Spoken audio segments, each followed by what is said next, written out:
यार, ये जो मैं तुम्हें बताने जा रहा हूं ना, इस बात को मैं आज तक किसी को प्रॉपरली नहीं बता पाया, क्योंकि जो उस रात हुआ था वो नॉर्मल नहीं था। मैं अपने कजन के गांव गया हुआ था।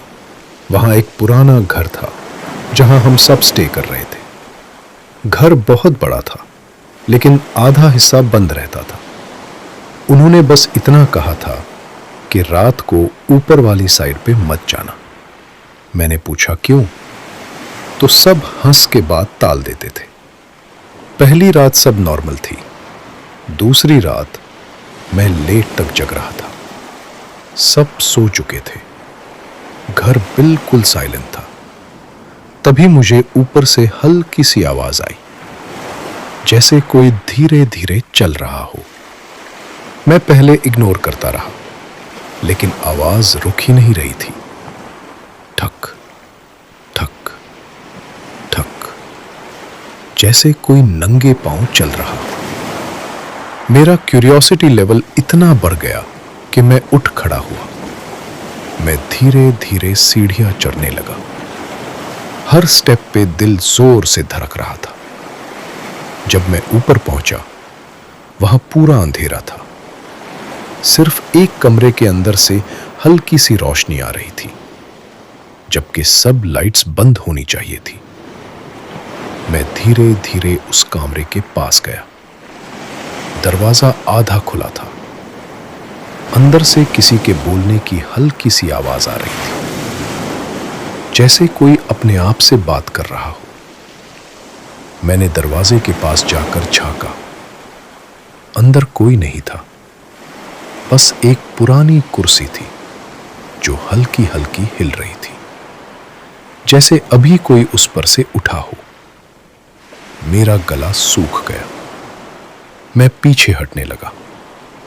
तभी मेरे पीछे से किसी ने धीरे से कहा, ऊपर क्यों आए हो? मेरा जिस्म फ्रीज हो गया। मैं धीरे से मुड़ा। वहां कोई नहीं था। मैंने जल्दी से नीचे भागना चाहा, लेकिन जैसे ही मैं सीढ़ी के पास पहुंचा, मैंने देखा नीचे से कोई ऊपर आ रहा था। अंधेरे में बस उसका सिलुएट दिख रहा था। वो धीरे धीरे सीढ़ियां चढ़ रहा था। मैं डर के मारे वापस पीछे हट गया। अब मैं ऊपर था, और वो चीज मेरे और नीचे के बीच में। वो सीधा मेरी तरफ आ रहा था। मैंने हिम्मत करके जोर से पूछा, कौन है? वो रुक गया। 2 सेकंड तक बिल्कुल साइलेंस रहा। फिर उसने अपना सर धीरे से ऊपर उठाया, और उसकी आंखें बिल्कुल सफेद थी। मैंने उस मोमेंट बिना सोचे समझे पीछे वाले कमरे में भाग लिया। दरवाजा बंद किया। अंदर अंधेरा था। मैं कॉर्नर में चुप गया। बाहर से उसके चलने की आवाज आ रही थी। ठक ठक ठक। फिर वो दरवाजे के बिल्कुल पास आकर रुक गया। कुछ सेकंड्स तक बिल्कुल साइलेंस। फिर धीरे से दरवाजे पे नॉक हुआ। 1 2 3। मैं सांस रोक के बैठा था। फिर उसने धीरे से कहा, दरवाजा खोलो। मैं चुप रहा। फिर आवाज आई, तुम्हें मना किया था ना, ऊपर मत आना। मेरे हाथ कांप रहे थे। आंखों में आंसू आ गए थे। पता नहीं कितनी देर तक वो दरवाजे के बाहर खड़ा रहा। फिर अचानक सब कुछ साइलेंट हो गया। कोई आवाज नहीं। मैं काफी देर बाद हिम्मत करके दरवाजा खोला। बाहर कोई नहीं था। मैं सीधा नीचे भागा। सुबह जब मैंने सबको बताया तो सब चुप हो गए। किसी ने कुछ नहीं कहा।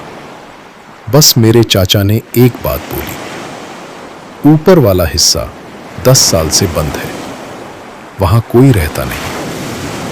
फिर उन्होंने मुझे सीधा देखा और कहा, लेकिन कभी कभी वो खुद चल के आ जाता है। और इसी का साथ या स्टोरी यहीं पर खत्म हो जाती है। Thanks for watching.